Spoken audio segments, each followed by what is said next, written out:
ჩვენთვის მთავარი არის მაქსიმალურად მეტი საზოგადოების ჩართულობა ამ არჩევნებში.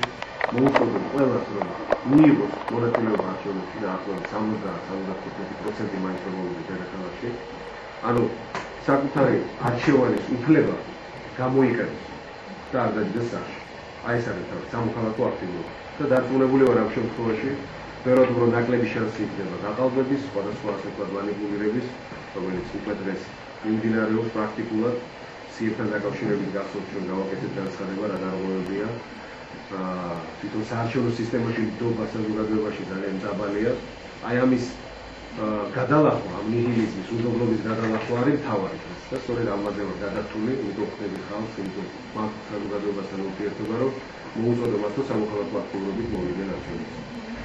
ამიტომ საპროტესტო აქციები არ არის თვითონაც. გააჩნია ბუნებრივია, როგორ წარიმართება საარჩევნო პროცესი. პროტესტის ყველა ფორმა მშვიდობიანი არის კონსტიტუციით გარანტირებული მოქალაქეებისთვის. და ეს არ არის გამორიცხული, მაგრამ ჩემი ამოცანა არის გავიმარჯვოთ არჩევნებში საზოგადოებასთან ერთად და